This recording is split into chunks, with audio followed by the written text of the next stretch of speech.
My bitch is bad and bougie, bad. Cooking up dope with a Uzi. My niggas are savage, ruthless. We got 30s and 100 rounds too.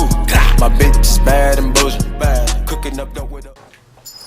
Hi YouTube.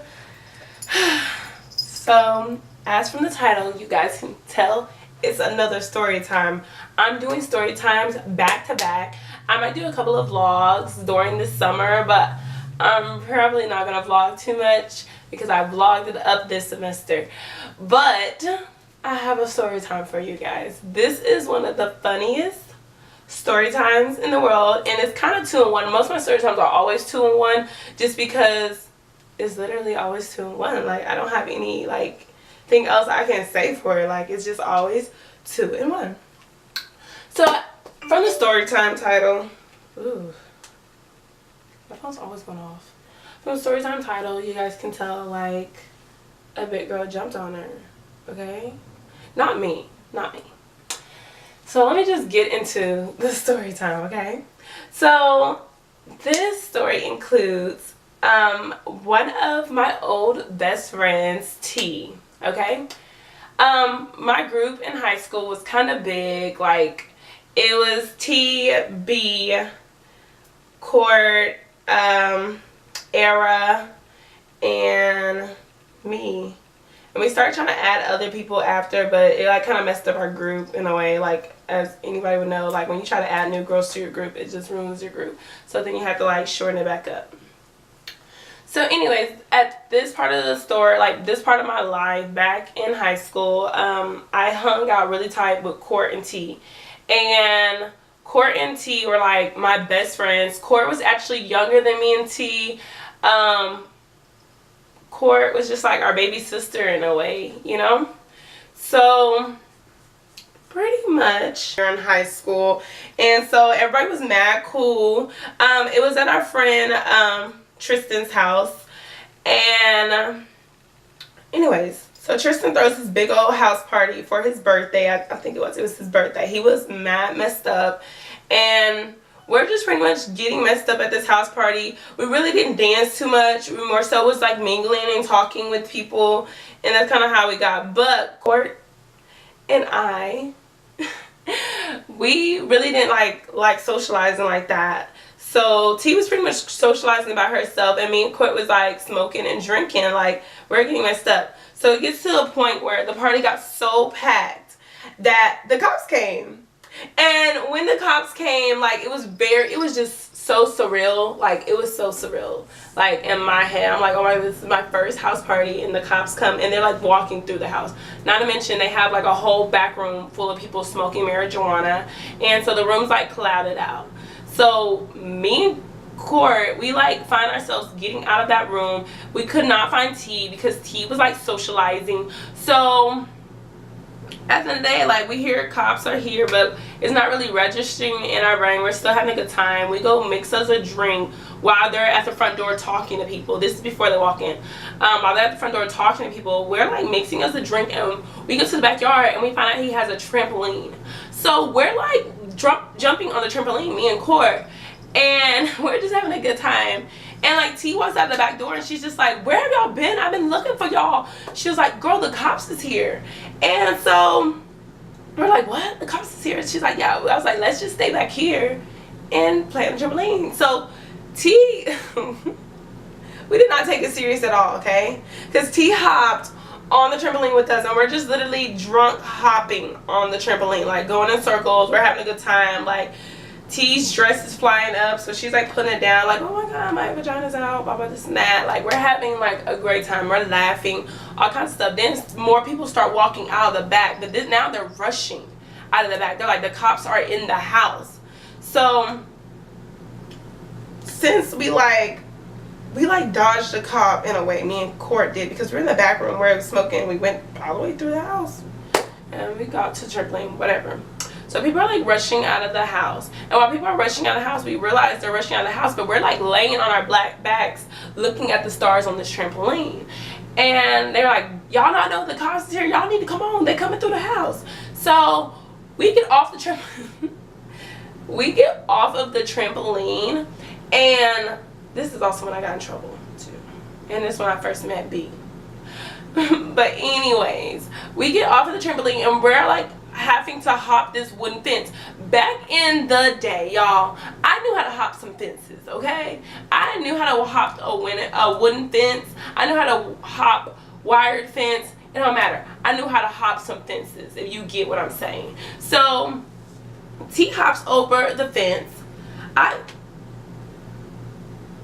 My dog is ridiculous. Go away. Move. She's like messing up the camera. Wait, stop.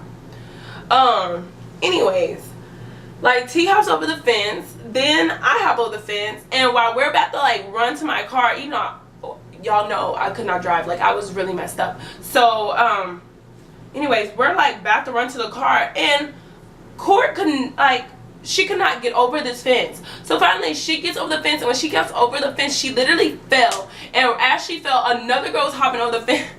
Another girl was hopping over the fence and fell on her. And the girl that was hopping over the fence was like way bigger than Court. Court is so skinny, and she was like, she's skinny now and she's skinny then. Like, she was even skinnier then. Now she got like some weight on her. But I mean, Court was so skinny, and this big girl just jumps right on top of her, and she starts screaming. And not to mention, she is drunk. She is so drunk. So we're all drunk. T's looking at her, I'm looking at her, she's like on the ground like a broken dog, like, oh my god, this big bitch just fell on me, and she's like crying. But it was like so funny. It was so funny. So me and T were like laughing at her. We're like, get up, Court, like the cops are coming, like come on. She's like, I just can't believe she fell on me. I just can't believe she fell on me. So she's like, anybody who knows Court knows that her voice is so raspy. So she like sounded just so raspy, like, I can't believe she fell on me. That's how she sounds. So I'm like dying. Like, we're dying, and we're like trying to like get to the car. We get to the car, there's nothing we can do in the car but call for my big brother. So we call my big brother, and I'm just like, brother, I need you to come get me. And he was actually originally at the house party, and he left the house party to go do something. I think he went to go pick up B and her big sister. That's another story time. B and her big sister. So anyways, he left the party to go hang out with them. And so I call him. I'm just like, I cannot drive to T's house. I need to get to T's house. The cops are here. We're gonna go to jail. I'm like crying in the car, like, I can't go to jail. Like, I can't go to jail. I can't drive right now. I'm just like stuck in this car. And T's like talking to Courtney, because she's trying to get Courtney under control, because Courtney's just like crying because this big girl like fell on her. And so I'm like calling my big brother, and I'm just like, please come, I need you to drive my car. I don't know who's gonna drive your car, but I just need you to drive my car. And so he winds up pulling up. I love my big brother. Like, I love my big brother. He winds up pulling up, and he like hops in the car, and he brings us a Taco Bell before he leaves us at T's house. I went up buying him a Mexican pizza, and he didn't even eat the pizza. If you're watching this, you owe me like $3.50 something. After all these years, yeah, you owe me. Anyways, you don't owe me nothing, because you came and got me when I was drunk and I couldn't drive.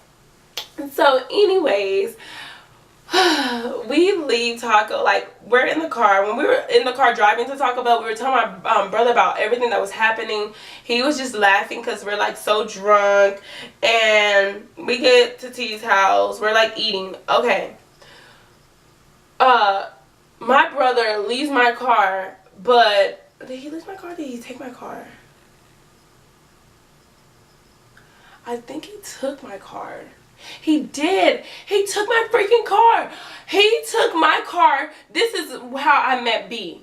Okay? He took my car to go get B and her sister off the highway, because some dudes that they were riding, because B was actually at the house. Was she at the house party? She was at the house party, but I didn't really know her, so I didn't talk to her. But anyways, he went on the highway to go find B and her sister, because they were walking on the highway because some guys left them on the highway. And so my big brother went to go get them in my car, because when he brought us in my car, he was at T's house and sleep over, but he didn't. Instead, he left and he went to go get them, and then he wound up sleeping in a hotel with them. So then, like, I have so many missed calls, so many phone calls, and then, like, it's my mom. So I'm like freaking out. This is the morning after. I'm freaking out. Like, I did not tell my mom I was sleeping over at T's house. She probably thinking I'm with some guys, and just because our relationship was like poop, like literally poop in high school, like just poop.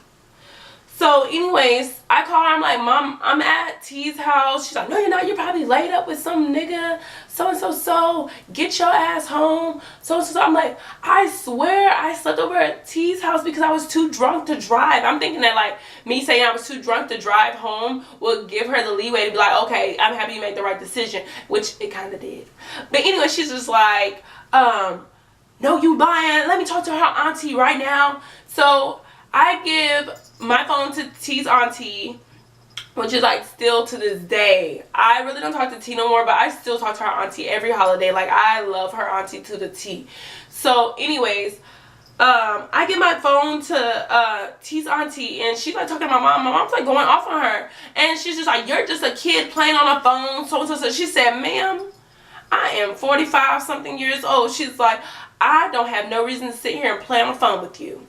She's like, they stayed at my house because they were too drunk to drive. Her brother brought her over here, and her car is not here. So once it gets back here, I will send her home.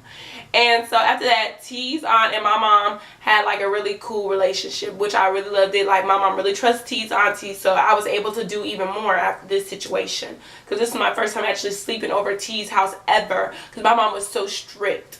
So anyways, my brother finally gets back with my car. His car is at the house too, and I hop in my car and I'm like driving home. I'm thinking in my head, like, I'm taking a long way home and everything. Like, I'm thinking in my head, like, I'm about to go to this house. My mom gonna try to take off on me.